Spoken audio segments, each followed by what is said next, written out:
Today's episode is brought to you by the University of Hawaii College of Tropical Agriculture and Human Resources and the Seeds of Wellbeing, or SOW project. This podcast is supported by the Farm and Ranch Stress Assistance Network grant from the U.S. Department of Agriculture, National Institute of Food and Agriculture, and the Hawaii Department of Agriculture. Aloha and welcome everyone to the SOW podcast, aimed to provide educational support, information, guidance, and outreach to our farmers, ranchers, and our allied agriculture producers in Hawaii. We are your hosts, Mele Oshiro and Shannon Sand. And today we're going to be talking to Nancy Ooki about disaster preparedness. Yes, thank you for joining us, Nancy. We really appreciate you taking the time to talk story with us today. Yeah, it's so great to have you. Yeah, great to have you on the show. Maybe you want to just kind of start by just sharing a little bit with everybody about your current position and a little bit of your background. Sure. Bear with me. It's a little bit of a meandering story, but I'll try to keep it as short as I can. You like that, so it's okay.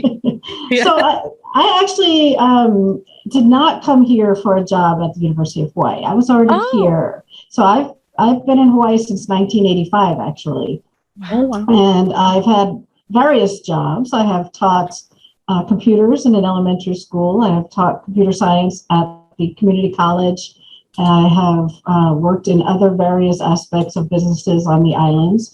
And I actually worked for the University of Hawaii in a different capacity at something called University Center, which I'll give them a little plug here because it's kind of unknown. There's only 3 of them in the entire state. There's one on Maui, one on Kauai, and one on the Big Island. And their job is to give access to people in areas that don't have access to a 4-year university to be able to get bachelor's and master's degrees through distance learning. So I worked with them on Maui campus for about 5 years, and I saw an opening for my current position, which is with the University of Manoa, but it's on Maui Island, and it is the 4-H and youth development agent. So I cover Maui, Molokai, and Lanai, and I do youth programming for kids age 5 to 19. And so that is my main job. I took that on in 2015. In 2019, the university, overseeing the 4-H program and other extension programs, such as the ag agents and forestry, is what we call the extension director. And in 2019, that person retired. And the person that was our Hawaii State 4-H program leader moved into that position temporarily. And so that left a puka, or a hole, for our Hawaii State 4-H program leader. And I said that I would take it on temporarily, just to make sure nothing fell through the cracks while we looked for a new person to be the State 4-H program leader. In 2019? In 2019, yes. So you've been doing 2 jobs for 3 years. Correct. And it has been challenging with COVID. It's taken a lot of my time. But it's been good too. There's some pluses to it. I get to see what everyone is doing on the other islands, and I get to see kind of an overview picture, which is you don't always get sometimes when you're doing your agent work in your county. You might collaborate with other people. That's what I was going to say. I would almost imagine it would be somewhat advantageous because you know what other people are doing on the other islands, and where you can, I don't want to say cross-pollinate. It's like, I guess I'm going to say cross-pollinate. That's true, though. I know what you mean. Yeah, so that has been very advantageous. And the best part is, because of my position, I get to interact with other state 4-H program leaders in the West, which gives us a lot of ideas, and we all, share our issues and get solutions. And so it's actually had some really good benefits. So it's been a good thing. So currently, yes, I'm doing the dual hat thing, but how I fell into disaster preparedness is through another hat that I wear. So nationally, so extension programs are national. I'm assuming the audience knows what extension is, but just really quickly, it's a third arm of land-grant universities that brings research-based programs out into the community. And so every state has at least one college that is the land-grant college. And so nationally, there is a collaborative effort called the Extension Disaster Education Network, or EDEN. And what it is extension agents, any kind. So they could be 4-H, they could be agriculture, they could be master gardeners. They could be any type of extension person, but part of their programming is disaster education. And so we all get together once a year at a conference and share ideas and help each other out. It's a very strong network. We coordinate through emails. Unfortunately, the Midwest tends to have an enormous amount of flooding. So every year when the flooding happens, they'll put out a call for help and people will help or share ideas. We've all helped each other with the COVID pandemic. And so it's a great network. And my role in that for Hawaii is I'm technically the Hawaii State point of contact. So I am the one that is the representative for Hawaii to that organization. And so through that organization, I became really interested in disaster preparedness. And that also came through my role as the Maui County 4-H agent. So the way we deliver 4-H is through three ways. One is a club setting. So those are traditional clubs that probably everyone's familiar with, where there's a leader and they have 5 to 10 kids and they're in it basically from kindergarten until they graduate high school. And every year they'll do a different project. That's what I did. Yeah. And it's still very popular, very strong. That actually is the traditional model in that's kind of what a lot of the research is based on, is having that environment. That consistency is what develops all those leadership and communication skills and things. But they're now finding new ways to deliver that in shorter periods of time, because not everyone wants to do a 13-year program. So we're finding shorter ways through what we call spin clubs. Which are special interest clubs. And so those are just centered around a project. So it might be photography, it might be cooking or something. It might be 6 weeks, it might be 6 months, but it kind of still has that same opportunities for them to learn leadership and communication and things. So that's one model of how we deliver programming. But another one is through grant-funded programming. So as agents, we do write grants and receive national grants. And these have specific goals in mind, obviously. It could be that you have to work with a particular population, like an at-risk population, and maybe that it's focused on literacy, whatever it is that the grant is focused on. And so there was one that I heard about through Mississippi State University. So they're the ones that got the grants, but they were looking for partners to be what we call subawards, or part of the grant under them, to deliver disaster preparedness training to high schoolers. And so it sounded really interesting to me. I connected with Dr. Ryan Akers, who's at Mississippi State University, and Hawaii became one of the pilot sites. So we're one of the original 8 pilot sites. What it is basically is built on the CERT program, which is the Community Emergency Response Team, which is run out of state and county emergency management agencies. There's a lot of acronyms and a lot of agencies in this, so bear with me. But it basically trains citizens or community members to help out in a disaster.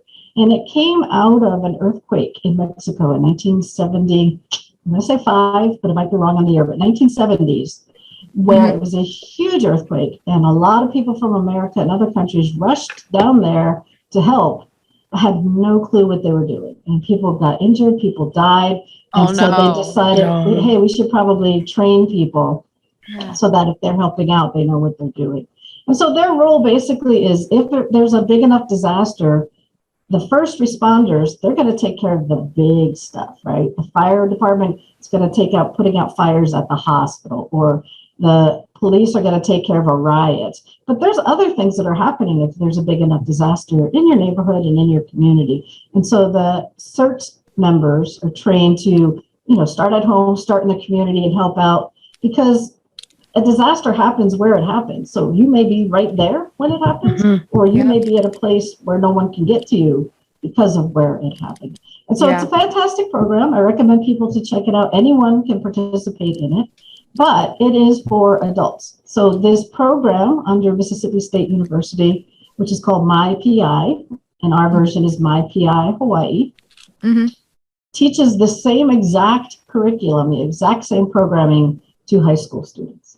And then depending on your county or your state, the teens may or may not respond to an emergency. Most of the time they will, but there'll be sort of backlines. They might provide water to the volunteers or things like that, just for safety purposes. But they still are trained in everything that the adults learn. So they learn fire safety, how to use a fire extinguisher, how to put out a fire safely. They learn first aid. They learn triage, which is really an important skill, but can also be kind of difficult for teens because you actually have to make life and death decisions with it. So we find it's a really good learning experience for the youth to really think deeply. It gives them a lot of empathy when they learn about triage. They learn light search and rescue, so they can go out and assess the damage to buildings without going in if it's heavily damaged. They can look for people and then do triage.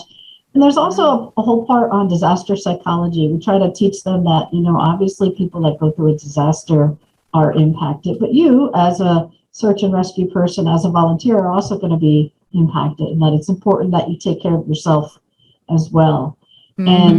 And sadly, this is even more important with the pandemic because pandemics aren't over quickly. It goes on and on and on and on. So we're seeing that as a really important factor. And then we just kind of cover a variety of disasters that they could encounter. We have to teach them everything. So because it is a certificated program, they do have to learn everything. So kids in Hawaii have to learn about avalanches, even though the likelihood is pretty small. But they learn you about never know. Maybe they're going snowboarding somewhere. So sure, the Big Island does get snow. That won't happen, but yeah. Exactly. And so it's been a really good program. Yeah. Ironically, the pandemic disaster has sidelined our disaster programming, but hopefully we will get back to it soon because it really does require an in-person delivery because they have to practice first aid and triage and all of that. So hopefully by the fall, fingers crossed, we can start doing it again because it was starting to become pretty popular. Good. And so from that program, I became a certified instructor, which means I now have a basic understanding of disaster prep. I would not call myself an expert. I'm nowhere near what a first responder is, but I understand the basic concept of what the disaster prep is. I know the different parts of disaster preparedness, and I've taught it 7 times. So I'm familiar with it. And the one thing that's really important to me and that I think people don't really understand or think about enough is that disaster preparedness actually goes beyond disaster preparedness. Preparedness is only one part of what they call the emergency management cycle. There's actually 4 parts to it. So there's preparedness, and I'll kind of, if we have time a little bit, I'll kind of go through the 4 parts, but there's preparedness, which is the one I think most people are familiar with. There's a response, which is when a disaster happens and what happens after a disaster. There's recovery, and then there's mitigation. And all 4 parts are important, but I would say a lot of people don't put enough effort into mitigation, and it's probably one that will give you the biggest payoff if you do it correctly and take the time to work on it. And it's really important for everybody, but it's also equally important for farmers and ranchers and ag producers too. Yeah. Yeah. That's I guess I kind of always realized that there was a little bit more to, preparing for disaster, but not realizing, and understanding that I knew that there's all these different parts, right? You respond, you have to then figure out how you can recover from things and whatnot. But I didn't even think of it as being all in that cycle. We just kind of think, how do you prepare for a disaster? But there's so much, I think, more. Right? Yeah. Exactly. I was like, that's a lot. I was like, it sounds like it's something it is something we all know and hear about as preparing, but we don't really think enough about. And I was like, to know that there are like these 4 cycles, I guess, is that the correct terminology? 4 parts to the cycle. 4 parts. Anyway, so I was like, this is kind of amazing. So is there like additional information or processes to just help people like better prepare and know kind of like what they should do in an emergency or like understand that cycle maybe? Yeah. And you're right. I mean, we don't think about it enough. Hurricane season will start on June 1st and we'll all be like, I got to check my emergency kit, and then we'll forget about it, right? So the more you can remind yourself to think about it. One thing I would say is I recommend people write on their calendar monthly or every 6 months or something, certain things to do. So the one thing they say is on the equinox, on spring equinox and fall equinox, right, check the batteries in your smoke detectors. Maybe every 2 months you want to check the expiration date on the food in your emergency kit. Yeah. So that's one way that'll kind of help you for preparedness, to make sure you always have everything ready and that you're prepared. But the other part, I think, is just kind of breaking down the parts of the cycle and becoming a little more familiar with them, and then making notes to your own situation and what it is that you can do to help yourself. And so I'll just kind of go through the different parts. So preparedness, again, I'll start with that. It's not necessarily the first part, but it's the one we all know. So this is the one when we hear on the TV that there's a hurricane warning, right? And we all run to Costco and we fill up our carts. Clear out the shelves of everything we can. Exactly. Do all the stuff that we probably should have been doing for months and months that we didn't do. And again, this is going to vary too, depending on what the disaster is that's coming. Some of them, a hurricane, I'm not saying hurricanes are good. They're not good, but they're good in the sense for preparedness because you have a while, right? You have a warning that they're coming and you have a warning. But other ones you don't necessarily know. An earthquake, you don't know is going to come, right? Or tornado, I know we don't really necessarily get those, but from what I see on the mainland, sometimes they don't have a lot of warning. They have a little warning, but not a lot of warning. And so it's better to be prepared because you don't know. I think in Hawaii, sometimes we get complacent because our main one is hurricanes and flooding, and usually we have warning. So don't necessarily take it for granted, though. That's one key thing, is just make sure that you are prepared and keep yourself updated. And so preparedness can just be general things like getting your food, your water, your batteries, updating your contact list. I know when the earthquakes happened in Florida and Puerto Rico a couple years ago, Facebook added that out-of-state contact. So if you are on Facebook, you could pick someone that's out of your state to sort of be the communicator in case your family is cut off, then other people can work with that person. So you want to make sure you have a couple of ways to communicate. When I teach this with high schoolers, the one thing I always reiterate to them is that you may not have your cell phones. It's very devastating to them to know that they may lose cell phone access. And so I try to tell them that, you have to think of other ways that you can communicate if your cell phone's not working or you have no internet for because the towers could be down, like if it's like a severe windstorm or like if there's whatever the issue, a tsunami or something. I was like, or earthquakes. I was like, Exactly. I mean, I know on my side of the island, it's a joke, but if somebody sneezes, we lose power sometimes. So you can lose power really quickly. Usually in a disaster, you're going to lose your power, you're going to lose your internet. And if it's big enough, the towers could go down. They could literally fall down, So you want to make sure you have ways to communicate. And you want to make sure the people that you need to be in touch with immediately, your immediate family, knows the same plan so that if you can't call them on the cell phone, they know where to go and what they're doing. And so when, again, a disaster is coming, the things you want to do is maybe you want to fill up your tanks, your vehicles, your equipment on a farm. You might want to make sure your farm equipment has fuel, because if the fuel gets wiped out for a couple of weeks, you're not going to be able to do anything. Anything that's loose, you want to make sure you can secure it or put it inside or something so it doesn't become a projectile. Shut off your water, your gas, and electricity if it's in a place that you don't need it. Check your chemicals, make sure they're secure. An earthquake or something with high wind could knock things over. You shouldn't be storing things that potentially could mix badly anyway, but that could be a thing. So you want to make sure everything is organized and secured. If you have equipment, flooding is a danger with a lot of different disasters. So you want to make sure it's on high ground. And then depending on what the disaster is, you might want to harvest so that you don't lose things. So as much as you can, it's going to be kind of a personal call, and you'll be the experts, but that might be something to consider too. And the reason we want you to kind of keep working on your preparedness is that if it's a last minute thing, supplies run out or the roads might not be passable and you can't go get those supplies after the fact. And so it's much better to have it with you already. So that's the preparedness phase. And again, I think that's the one that most people are familiar with. Yeah. I feel like that's the one you hear about on the radio a lot. Yeah. Exactly. Yeah. That's how I equated. I was like, I hear about this on the radio or the news or. Well, and even internet. When people talk about this whole emergency, they really mostly call it disaster prep or disaster preparedness. So it really focuses on that part. But the other parts are kind of important. So the response part, this is really not for home people. This is for the professionals. They are the ones that are going to go out, assess the damage. They're going to rescue people, provide first aid. They're going to evaluate the systems, the electric, the water, the communications. That's not going to be us. We're not going to be climbing cell phone towers to see what's working or not. What we should be doing in a response, and again, a response is a disaster has struck. What we're going to be doing is just focusing on our own house, our businesses, taking care of what's around us, what's near us.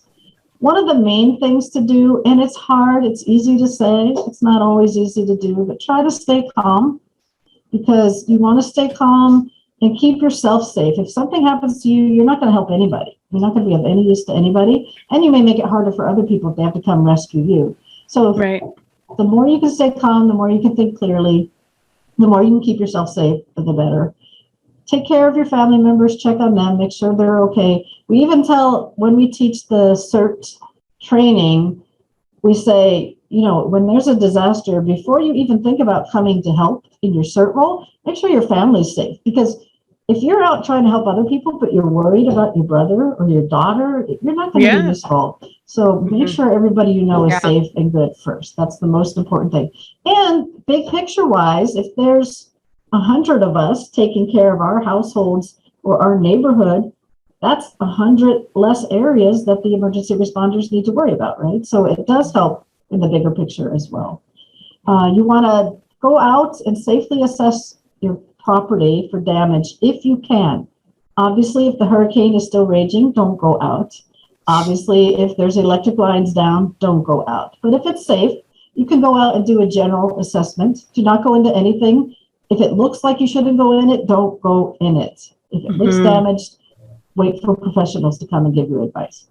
Follow whatever the local emergency response teams are telling you. So watch the news, listen to the radio. They're all saying stay off the roads, stay off the roads. One important thing about staying off the roads is the emergency vehicles need to get through. And if we're all on the roads blocking them up, they can't do that. So you want to stay home and just focus on yourself. And response for yourself, again, we're just focusing on response for your house and your business, is going to be 1,000 times easier if you have already in place a response plan. So this is something you want to do ahead of time. Again, don't start writing your response plan the day after the hurricane hit, because that's not going to be much help. You want to start writing it tomorrow, so that if a hurricane came, you would know what to do. Yeah. The other piece to it is that you're very clear on who is supposed to do what the communication tree would look like, who's supposed to call whom, what safety guidelines to follow. So communication tree, I'm sorry to interrupt you, Nancy. Sure. I was like, can you kind of explain what that is? Because I only know that because I've lived through several disasters at this point in my life in a lot of different places. Sure. But I was like, I was really only introduced to it when I was like at my previous job. So I was like, I don't know that everybody knows what that is. So can you talk about that really quick? That's a good point. So it's called a tree because if you can visualize with me, visualize a piece of paper, and at the top is a box with the boss's name, for example. Yeah. And then underneath there's a line, and then two branches off of that, maybe two other boxes of maybe the vice bosses. And then under that are more branches with more boxes. And that is how the communication will happen. So the boss will call these two boxes. These two boxes will each call these four boxes. These four boxes will each call these four boxes. And so it looks like a tree on the piece of paper, which is why it's called that.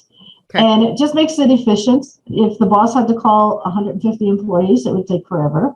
It just makes it go much, much faster and smoother. And if it's on a piece of paper in writing, and update it regularly, because the last thing you want to do is call someone and they haven't worked for the company for 5 years. That's not going to be very helpful. So they don't know who to call. Yeah. Exactly. Yeah. And so part of all of this planning is to constantly check it and update it where it needs to be updated. But the other piece to all of this is a response plan is fantastic, but if you're the only one that knows what it says, it's not going to help anybody. So you want to make sure everyone that needs to know what this response plan is has a copy of it and knows how to use it. You could even have a dreaded meeting, but you could have a mini meeting that kind of goes over it just so everybody's clear on what it does and how it works. And then again, outside of your immediate home or business, leave the rest to the professionals. Yeah. CERT could go out there and help because they've been trained too, but just stay out of their way and let them do what they do best. And that's the response. So the disaster came and we immediately reacted to it. The longest part of the cycle is recovery. Oh, yeah. And it really depends on what the disaster is, what the recovery is. This is the part where life goes back to quote unquote normal. Sometimes it's a new normal. A lot of adjustments have had to be made, but things settle down a little bit. You know, schools are kind of back up and running. Hospitals are not overwhelmed. The electric grid, everybody seems to have power again. The economy is starting to work a little bit again. And it can take a very long time. And you can see with the pandemic, we're still not recovered. I was going to say, this actually sounds all very familiar at this point in time to me. So like, I feel that one. Have for a couple of years now. Yeah, and the longer the disaster, the longer the recovery too, right? So it's going to take a long time to recover from the pandemic, unfortunately. And it's not as simple as an earthquake, because an earthquake, you see what buildings fell down. Okay, those are the ones we have to fix. The pandemic is very nuanced, and there's a lot of things happening. Mental health everywhere is a huge issue that now needs to be taken care of. You know, the economy is a huge issue. So these are the large systems that have been broken basically from a disaster. And this is not something that any one person is going to fix. It's going to take a community. It's going to take the government. It's going to take funding. You know, it's going to take a lot of things. But your role as a community member is just to become involved, find out what you can do to help, find out what resources are available, see how you can help the community. The one thing I got to say, in the pandemic, working for College of Tropical Ag and Human Resources, I do talk to a lot of ag agents and who talk to a lot of farmers, and so many people stepped up at the beginning of the pandemic. There were people that didn't have food. There were people that were given them food.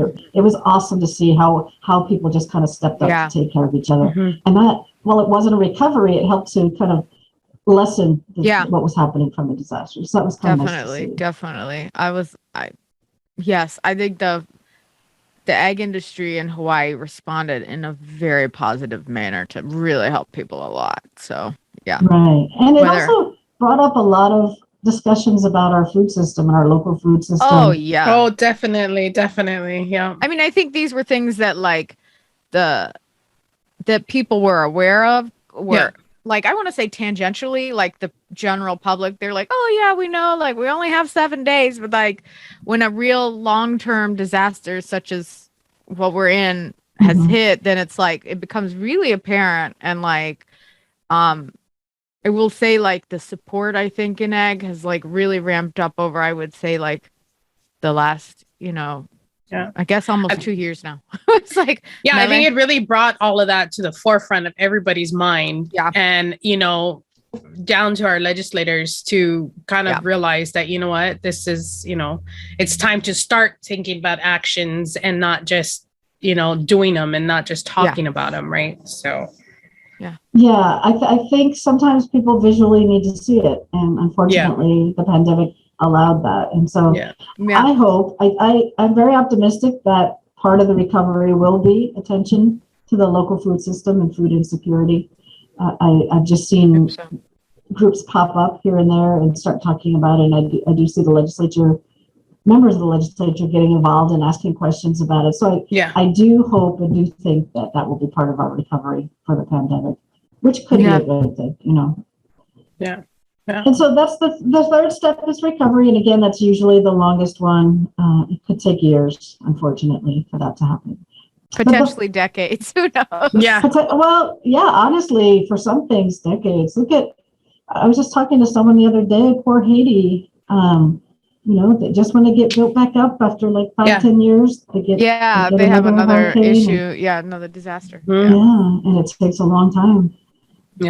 So the fourth part of the cycle, which I feel like for businesses, homeowners too, but for businesses is very important. And it's one of the ones that I think your farmers and ranchers would be interested in. And it will, if it's done correctly, it can save you money, can save you time, and most importantly, save lives. And this is the mitigation cycle. And we don't talk about it as much. I don't hear about it in media very much. So when they talk about preparedness, there is some mitigation involved in preparedness. So if you dig a trench in your backyard because there might be flooding, or you buy sandbags or something, that's mitigation, because mitigation is basically trying to lessen the impact of whatever the disaster is going to be. But because you're doing it in response to whatever disaster is coming, it really is just sort of a stopgap temporary measure. And those sandbags will be gone after the flooding's gone or whatever. But there's mitigating that you can do for long-term planning that I think is more important. And so the first step I would say for mitigation is to really assess your location. What disasters are most likely to happen where you are? So is it flooding? Is it a hurricane? Is it a wildfire? And then put your attention into those. You don't need to prepare your farm for an avalanche, right? You want to spend all your time and money, probably flooding. Flooding is the number one disaster around the world, period. It's more than anything else. And so depending on where you are, you want to make sure you have things in place. A good person to talk to is an insurance agent. They'll tell you what are good things to include to keep your house and your business safer. You want to develop a farm emergency plan.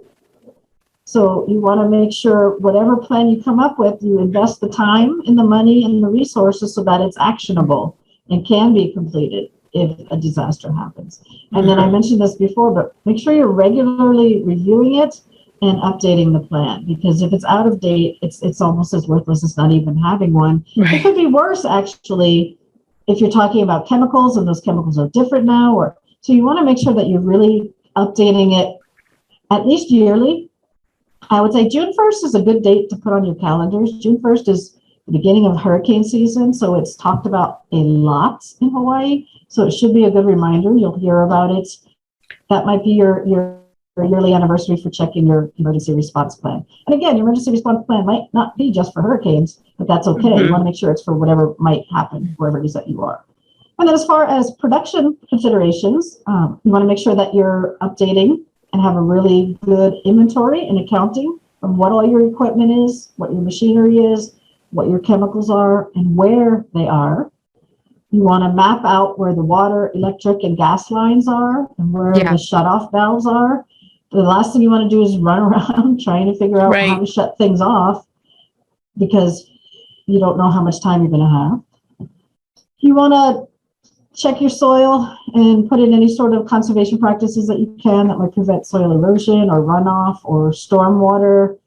You want to keep your trees pruned and take out any trees that might be dangerous to your farms, your buildings. You might want to put in alternative energy sources. So you might want to put in solar in case you lose electric for more than a day or two. You want to keep your waterways, gutters, drains clear so that they don't get blocked and cause extra flooding. And then just make sure your buildings and your structures are maintained. So in your home, especially if you have young kids, you may have gone through this where they came home from school with a map and they had to go around the house and look at the electrical outlets and check the smoke detectors and make sure no plugs were plugged into other plugs and all of that. Those are all mitigation efforts for your home. And those are really important to do. But do those at your business as well. Do those on your farm as well. You might have a perfect house that passes the mitigation test, but then you may have that extension cord octopus thing happening in your farm, and that's not a good thing. So It's so funny you say that, because yesterday my son was by the office and he stopped by and he tells me, Mom, you know that when you plug a lot of things into one plug, it's not good. I'm like, you guys must be talking about this in school. I was like, thanks for the reminder. Well, that's what it is. It's a reminder, right? We mentioned at the beginning that we all know this, but we forget. It's not at the forefront. So as part of your response plan, make sure you're doing mitigation around the buildings and around the farm, and just make a day of it or something, and just make sure it gets done and updated and checked. You want to make sure that you know what your insurance policies say, that you're following your insurance policies. The last thing you want is a disaster to happen and then find out you don't qualify because of something. So you want to make sure you understand everything in there and you've done everything that they tell you that you need to do for it. Yes. And if you don't understand, ask your insurance agent to explain it. Ask them again. And if you don't understand after that, you might want to find a different insurance agent. Yeah, use Exactly. examples Explain with it to them. where you understand it. Like that's a big thing. You really do need to understand that insurance policy, because if you don't, you might not get payouts. And like when disaster strikes, I was like, we really need it then, you know what I mean? Just to keep the lights on sometimes. It's not even really about like rebuilding the business as much as it is keeping a roof over your head and stuff. Exactly.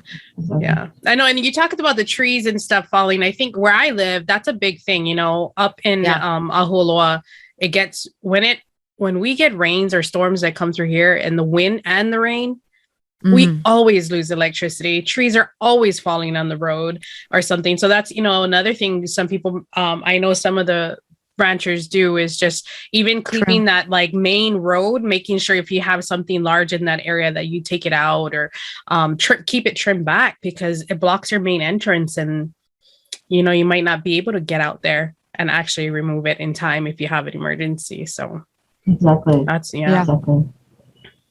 In addition to the insurance policy too, you want to take photos of your property before the disaster happens, so they can see what happened because of the disaster, and update those as well. Make that part of your June 1st Disaster Preparedness Mitigation Day, and make sure you have updated pictures of everything, and keep that in with your insurance file. And then when the disaster happens, and it's safe to do so, go out and take pictures again so that you have that record of what happened. You want to make sure you have supplies at your farm and at your business, because a disaster doesn't tell you when it's coming. So, and most of us spend most of our lives at school or at work. And so odds are you'll be there rather than home when the disaster comes. That's true. And so you want to make sure you have disaster kits there. You want to have some food, some non-perishable food. You want to have flashlights. You want to have headlamps. You want to make sure, I always trick the kids when I'm teaching this, they're all in on the flashlights. They all know to have flashlights. Like, well, what else would you need? And it takes them a couple seconds to think of batteries. But batteries are very important because the flashlights are not going to work without the batteries. So you want to make sure you're having those. And they do expire. So check them. We've all seen that oozy, rusty, crusty battery thing that's not good. So yeah. I think it's even more prevalent here just because of like everyone's generally relatively close to water, and salt. It will corrode batteries really quickly here. Right. So make sure you're replenishing that and checking that. Have some water at your business as well, you know, in case people are stuck there for a day or two. Again, you don't know what the disaster is going to do. But if it closes the road on both sides of your business, you're stuck in the business until they can get to you, right? So you want to keep that as a place that has supplies. And the third place is your car. Not so much in Hawaii, we don't tend to travel as far as on the mainland, but you still would like to have some supplies in your car just in case you're stuck in your car. Like a blanket. Some water. Especially for kids. You know, right. You just need that on a daily basis, don't you? Like a daily. I'm like, we'll be fine. We always have water. We always have snacks in our car. So that's the one place, you know, and those things like they just get replenished frequently. So we know where food in the car is always good. I don't know about the stuff we store at home for emergencies, but well, what you can do when you check your food at home. One of the things I teach in one of my disaster prep programs is things you can make with non-perishable foods and how to make them tasty. So if you find things that are expired, you can make a day out of it and be like, let's make some recipes with, you know, all these cans that we need to get rid of or something. Yeah. So you can, you want to replenish that too. Although most of those do last quite a while. You want to double check your generators and make sure you have, you know, that they're charged or that they have fuel or whatever kind of generator that you have. Again, not when the disaster happens, but before that, you want to make sure that's up and running. And then you want to have all your important documents in a place that's not going to get wet. And your deeds, your leases, insurance, your banking information, all of that. It's going to help you. So the good news when a disaster comes, FEMA, which is the Federal Emergency Management Agency, will come and generally can get you money, but there is paperwork upon paperwork upon paperwork to do that. And so if you have that all in one place ready to go, it's going to make your life much, much simpler. And so you want to kind of keep it all together. Yeah, they do help, but it is a lot of paperwork to get it. And sometimes you end up buying it before you get the money. And like, I don't know. Yeah. Like, I'm from Florida and I remember one year we had like 4 hurricanes. So I was like, Yeah, I've known of some folks that just make binders of like health documents. So everyone's birth certificates, if they need it, parents, whatever, like, we keep, for us, we have like our parents and our grandparents stuff all in there, and just have a binder that, you can just where it is. So you can just quickly grab it with everybody's. And quickly grabbing it is important because I don't know, well, you guys have noticed, but there are more and more and more wildfires happening in Hawaii right now. Yep. And if that gets into your neighborhood, they're going to make you evacuate. And so you want to have things that are portable and that you can just grab and that you know where they are. So for sure. And so I would say, again, just to reiterate the 4 steps. So preparedness is the one that we talked about the most, that most people are familiar with. Hurricanes coming, let's get our supplies. Response, professionals for the most part, but take care of yourself and your family and your community. Recovery, kind of a community effort, kind of big systems. And then mitigation, which is preparing well in advance and taking measures to make sure when a disaster happens that things are not as bad as they could be. And I would say mitigation is the one that you need to start doing right now. You probably have not thought about it much. And you want I don't to make know. sure I think depending on what they grow and have and like raise, I was like, drought mitigation is talked about a lot in the States. Yeah, that's true. That's true. I was like, that's why I was like, immediately when you say mitigation, I immediately think of drought. So. Right. So I would say they're all equally important, but mitigation will save you headaches in the long run, save you money, and probably save lives, and not lessen the damage that would happen. That's big. Yeah. It's probably save you a lot on your stress too, because if you already know where your important documents are, what your plan is, it takes away from that. Yeah. So I'm sure that Nancy, you are an excellent resource, I think, for a lot of disaster preparedness information for folks. But do you want to share, is there anywhere else that they can go within the county? Because I know there's other groups within the communities that are resources for some folks to get more information about this. Yes, there's actually a lot because disasters happen on the local, state, federal level, international even. So there's lots and lots of resources. One place to start for general emergency management type information is with the Emergency Management Agency. So these used to be called back in the day as civil defense. And some people might still call them civil defense departments, but in Hawaii, at least, they've all kind of changed their name to emergency management agencies. And there's one in each county, and then there's a state one. So the state one is the Hawaii State Emergency Management, and they call themselves HAIMA because there's a Hawaii County one. So the state calls themselves HAIMA. They are the ones that you probably heard a lot about with the missile strike. Yes. They were the ones that, so that was HAIMA. And then in each county, there's going to be one. So there's one for Maui County, Hawaii, Kauai, and Honolulu County. And then on the federal level, there's the one that most people have heard of, FEMA, which is the Federal Emergency Management Agency. They are the ones that can provide funding at the national level. They also have preparedness grants. So you may want to go online and look and see what they're offering for preparedness grants. They call them preparedness grants. They're probably also mitigation grants. It's the same thing because economically it makes sense. If they can get people to be better prepared and mitigate, that's less money they're going to have to pay out in the long run, right? Right. So it's kind of like health and wellness. If you can do wellness checks, people might not get as sick, and so it's going to save money in the long run. And so take advantage of those grants and look into them. Yeah. There might be one specifically for your business or that you can adapt to your business that will help you pay, because some things are going to cost money. Some of the mitigation processes are going to cost you some money. So if you could get some money to help you do that, why not? And then the CERT program that I talked about, which is the Community Emergency Response Team, there is one in each county. And the traditional one, again, is the adult CERT. So if you contact CERT or you look for Maui CERT, it's going to be the adult program that they're talking about. Anyone that's 18 or older is welcome to participate in it. Each program is delivered a little bit differently, but it's usually a several-week class with a lot of hands-on. So you're not just sitting and listening to somebody talk about things. You're actually learning CPR and learning how to lift the wall off of somebody. You actually do that. You actually learn how to lift the wall off of somebody.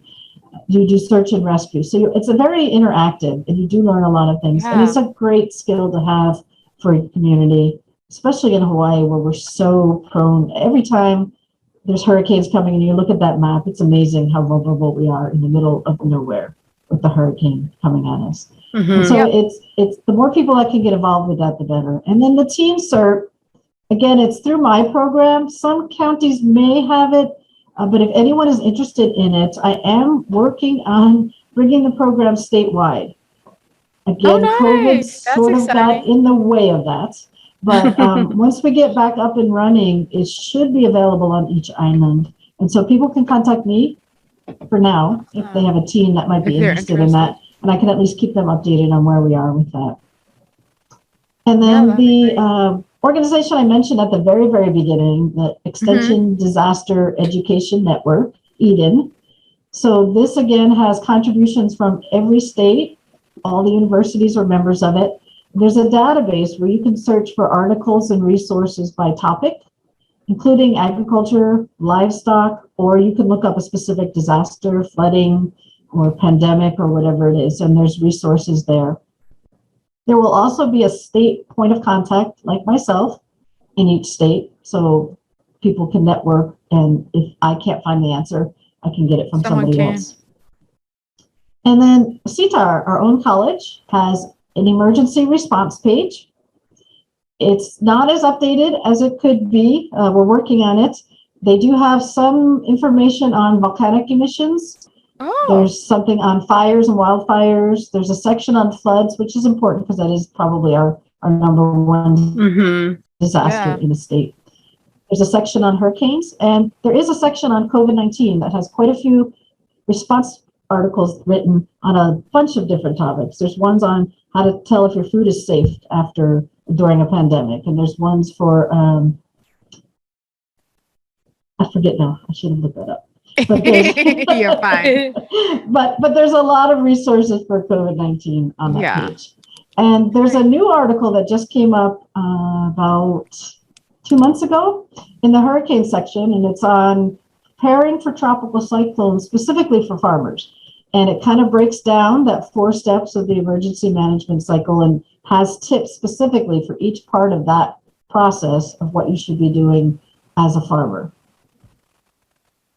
And so if you just want to Google and just look at the whole internet, if you just use the keywords of emergency management cycle, or you just type in preparedness or response, emergency response, emergency recovery, or emergency mitigation, and then a specific disaster, you'll get tons of information on it. But using those keywords will kind of help you focus exactly what you're looking for. So it might be mitigation wildfire or response hurricane or something, and it'll help you figure it out.